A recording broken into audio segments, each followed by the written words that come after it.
Welcome back to the new video. तो दोस्तों, आपके जो भी डाउट्स होते हैं, आज उन डाउट्स के ऊपर मैं वीडियो बना रहा हूँ। तो दोस्तों, जब भी मैं वीडियो बनाता हूँ तब मैं आपको कहता हूँ कि आपके जो भी डाउट हो आप कमेंट्स में बोल सकते हो। तो उन्हीं डाउट्स के ऊपर आज मैं जवाब देने वाला हूँ। आपकी जो भी क्वेश्चंस होते हैं आप कमेंट्स में पूछते हो, तो उन्हीं में से मैंने कुछ क्वेश्चंस उठाए हैं जो मुझे वैलिड लगे और उन्हीं क्वेश्चंस का मैं आज के वीडियो में जवाब देने वाला हूँ। इसके पहले मैंने ऑलरेडी एक वीडियो बनाया है डाउट्स के ऊपर। अगर आज के वीडियो में आपका डाउट कवर नहीं होता है तो आप वो वीडियो जरूर जाके चेकआउट कर सकते हो। मैंने आई बटन में भी लिंक दे रखी है। और आज के वीडियो में भी अगर आपका डाउट मैंने पिक नहीं किया है तो टेंशन की बात नहीं है, आप फिर से एक बार कमेंट कर दीजिए आपका जो भी डाउट है। मैं अगले वीडियो में या फिर आने वाले वीडियोस में बता दूंगा कि आपकी जो सवाल है उनकी जवाब क्या है। आपकी जो भी डाउट्स है उनका सोल्यूशन देने को मैं जरूर ट्राई करूंगा। इसलिए आपकी जो भी डाउट्स है आप कमेंट्स में अभी जाके पूछ लीजिए। तो अभी हम लोग देख लेते हैं कि आज मैंने कौन से डाउट्स पिक किए हैं। और आज का वीडियो आप पूरा एंड तक जरूर देखिए, क्योंकि अगर आपके भी मन में कुछ डाउट होगा तो आज की वीडियो में आपको वो डाउट भी क्लियर हो सकता है। तो आज का वीडियो आप पूरा एंड तक जरूर देखें। उसके पहले अभी तक आपने वीडियो को लाइक नहीं किया तो लाइक कर दीजिए, चैनल को अभी तक सब्सक्राइब नहीं किया तो सब्सक्राइब कर दीजिए, व्हाट्सएप ग्रुप ज्वाइन कर लीजिए, क्योंकि आपको सारी अपडेट्स एडमिशन से रिलेटेड व्हाट्सएप के ऊपर मिलती रहेगी। तो चलिए देख लेते हैं। तो दोस्तों, डाउट 1 जो मैंने पहला डाउट यहाँ पे पिक किया है वो ये है, इस साल एग्जाम भी लेट शुरू हुई थी तो क्या एडमिशन प्रोसेस जल्दी होगी। तो इस स्टूडेंट का ऐसा सवाल है कि अगर हमारा रिजल्ट लेट डिक्लेयर होता है तो क्या हमारा एडमिशन प्रोसेस भी लेट स्टार्ट होगा या फिर जल्दी स्टार्ट होगा, ऐसा इनका सवाल है। तो देखिए दोस्तों, एक बात मैं आपको यहाँ पे क्लियर कर देता हूँ कि एडमिशन प्रोसेस और आपका रिजल्ट का प्रोसेस ये दोनों अलग है। आपका जो एडमिशन का प्रोसेस है वो सीईटी सेल कंडक्ट करता है और आपका जो रिजल्ट है वो एमएसबीटी कंडक्ट करता है।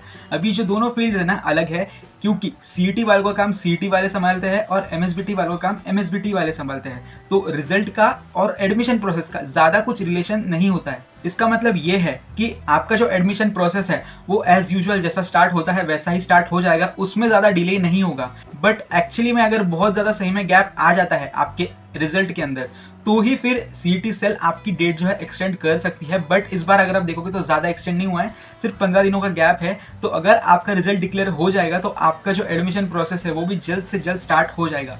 तो जैसा कि मैंने आप लोगों को ऑलरेडी बता के रखा है कि आपका रिजल्ट डिक्लेयर होने के बाद 1 महीने के अंदर या फिर 1 महीना 15 दिनों के अंदर आपका जो एडमिशन प्रोसेस है वो स्टार्ट हो जाएगा। बट इस बार अगर आपका रिजल्ट लेट डिक्लेयर हो रहा है तो आपका जो एडमिशन प्रोसेस है वो जल्दी भी स्टार्ट हो सकता है। 15 दिनों के अंदर या फिर 20 दिनों के अंदर भी आपका एडमिशन प्रोसेस स्टार्ट हो सकता है। बट जहां तक मुझे ऐसा लगता है कि आपके एडमिशन प्रोसेस में डिले नहीं होगा और आपका जो रिजल्ट है वो भी जल्द से जल्द लग जाएगा। आपका रिजल्ट कब तक डिक्लेयर हो सकता है मैंने आप लोगों को बता के रखा है, तो आप ये वीडियो भी जरूर जाके चेकआउट कर सकते हो। ऊपर आई बटन में भी आपको लिंक आ रही होगी कि आपका जो रिजल्ट है वो कब तक डिक्लेयर हो सकता है। तो इस सवाल का एक सिंपल जवाब है कि ऐसा बिल्कुल कंपलसरी नहीं है कि आपका रिजल्ट अगर लेट डिक्लेयर हुआ तो आपका एडमिशन प्रोसेस भी लेट चालू हुआ, ऐसा नहीं होता है। तो आई होप आपको ये डाउट क्लियर हो गया होगा।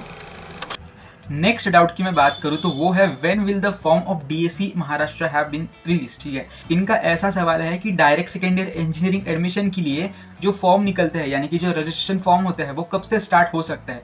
तो वही सवाल का जवाब मैंने अभी जस्ट आपको थोड़ी देर पहले दिया।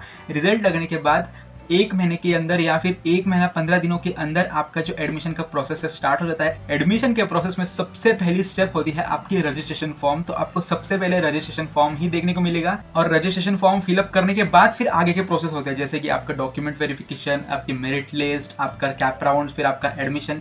ये सब कुछ रजिस्ट्रेशन प्रोसेस के बाद होता है। तो जैसे ही आपका रिजल्ट डिक्लेयर हो जाएगा 15 दिन, 1 महीना या फिर 1 महीना 15 दिन के अंदर आपका जो एडमिशन का प्रोसेस है, फॉर्म फिलिंग का जो प्रोसेस है वो स्टार्ट हो जाएगा। और फॉर्म फिलिंग की प्रोसेस कैसी होती है मैंने आपको ऑलरेडी वीडियो बना के रखे, कुछ वीडियोस मैंने बनाए हैं और कुछ वीडियोस बाकी है, वो भी जल्द से जल्द मैं अपलोड कर दूंगा। एक रिक्वेस्ट करना चाहूंगा कि जब भी मैं वीडियो अपलोड करता हूँ आप वो पूरा वॉच कीजिए, क्योंकि मैं आपको इंपॉर्टेंट बातें बताते रहता हूँ वीडियो में और फिर आप वही डाउट्स बाद में मुझे पूछते हो व्हाट्सएप के ऊपर। तो वैसा मत किया कीजिए, आप जो भी मैं बता रहा हूँ वो ध्यान से सुनिए और वही फॉलो कीजिए। तो आई होप इस सवाल का जवाब भी मैंने आपको अच्छे से दे दिया है। अगर आपको फिर भी कुछ डाउट्स हो तो वैसा आप कमेंट से पूछ सकते हो। देन नेक्स्ट डाउट मैंने यहाँ पे जो पिक किया है वो ऐसा है, can we change the branch to AI and DS in BTech after completing diploma in mechanical.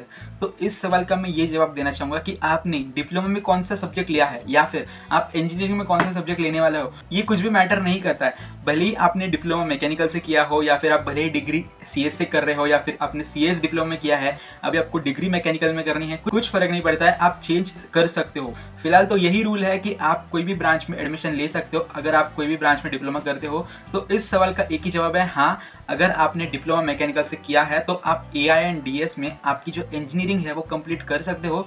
बस आपको एक चीज़ का ध्यान रखना है कि AIDS या फिर CSE या फिर IT, इन सारे ब्रांचेस का कट ऑफ बहुत ज़्यादा हाई होता है। तो आपको मैकेनिकल में बहुत ज़्यादा मेहनत करनी है और ज़्यादा से ज़्यादा मार्क्स आपकी एग्जाम के अंदर स्कोर करना है। 90+% या फिर 85+% आपके आने चाहिए अगर आपको ऐसे ब्रांचेस में एडमिशन लेना है। अभी कोई कॉलेजेस होते हैं जिनके कट ऑफ बहुत ज़्यादा हाई होते हैं और कोई कॉलेजेस ऐसे भी होते हैं जिनके कट ऑफ बहुत ज़्यादा कम होते हैं।